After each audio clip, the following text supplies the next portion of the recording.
Hi guys and girls, I'm Obsidian and this weekend it was CitizenCon. That's the annual gathering of all things Star Citizen. And as you can see, they've once again put together some rather spectacular looking footage. Now if any of you watched the Gamescom presentation for Star Citizen, you'll know by now that they have Planetary Landings well in hand. At Gamescom, the planetary surface was a grey moon-like surface with atmosphere. At CitizenCon, they mixed it up and have gone with a desert planet, just as you can see here. And it's not desert on its own, it does have some vegetation as well. And over in the distance there on the left hand side of the screen, you can see a brewing sandstorm. There are a few video quality issues here, and that seems to be because the original footage was done in some form of interlace. And I don't know if that's because the game itself was running in interlace or because the stream was being streamed in interlace. But at any rate, this is what we've got. This vehicle here has 3 different modes. It can go over the surface of planets, and it's also fully spaceflight capable. In the third mode, it compacts right down so that it can be stored away inside a ship. This demonstration took place on a planet that CIG haven't shown before, so a totally new type of planet that's also situated in a new star system that's not available just yet. Pay close attention to that sandstorm in the distance there, and you can see it billowing and growing. Quite a remarkable feat actually. This whole demonstration was performed live on stage. You can see the FPS counter at the top for performance, and it does a really good job of showing off the new planetary surfaces. And we'll go into a bit more detail on that in just a moment. A few of the other things they showed off was some combat, as well as the weather changing as that sandstorm approaches and finally arrives. And there's a really nice surprise at the end of this particular demonstration, but I'll leave that for you to see for yourselves. One of the other things I do want to talk about though is the crashed shipwreck that they come across. This is an Idris, I believe, and it's in a terrible state of repair. Looks just like a scene out of Star Wars actually.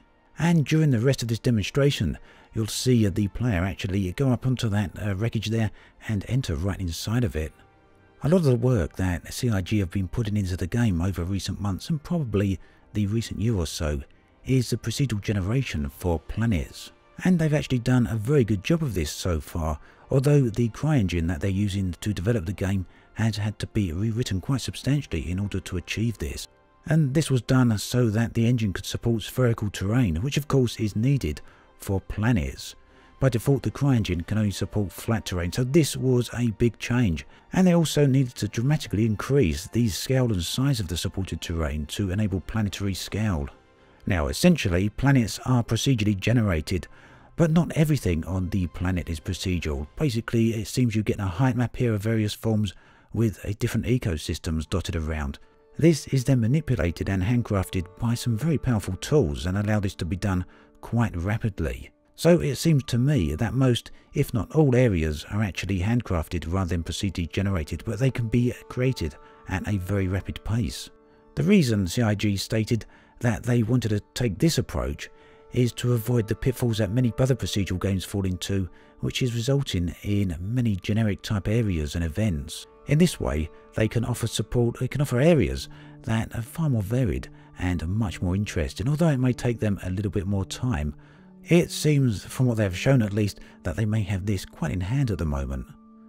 So, as you're down on the planetary surfaces, you're looking up there at the sky, you're looking up there at the other planets in the distance. That is not a skybox. The sky is real sky, created by atmospheric scattering, and the planets up in the distance and the station up in the distance are actually really there. And it's actually possible to seamlessly travel between all of these.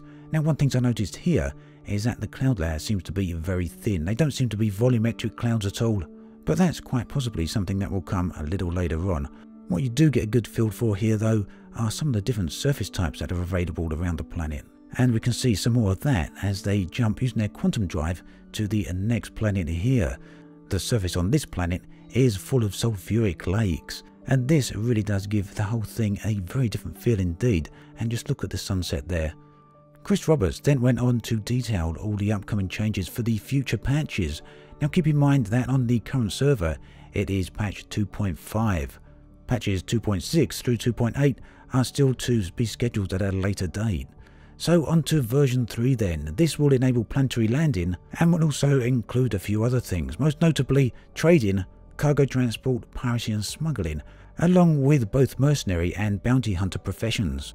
Update 3.1 will include mining, refining and processing, quantum interdiction, refueling and escorts. 3.2 brings salvage, repair, as well as mercenary and covert operations. 3.3 has farming and rescue. 4.4 brings the ability to travel to multiple star systems, but Chris Roberts wouldn't express just how many star systems that would actually be.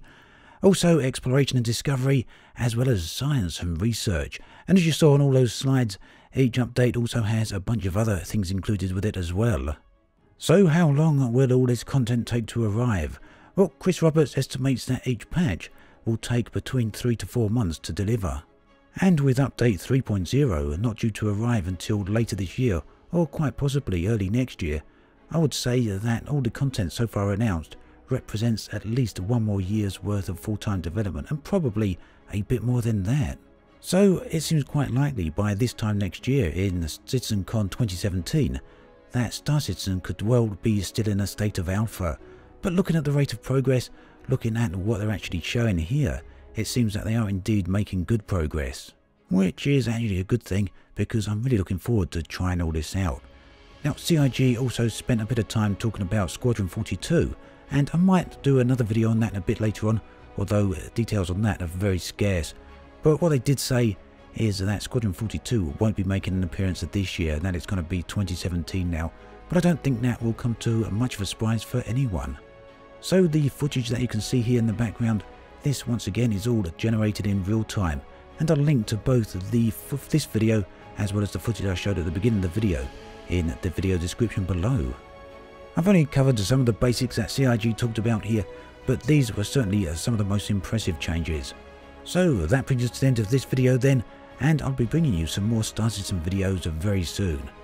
As always, thanks for watching, and I'll catch you guys and girls next time.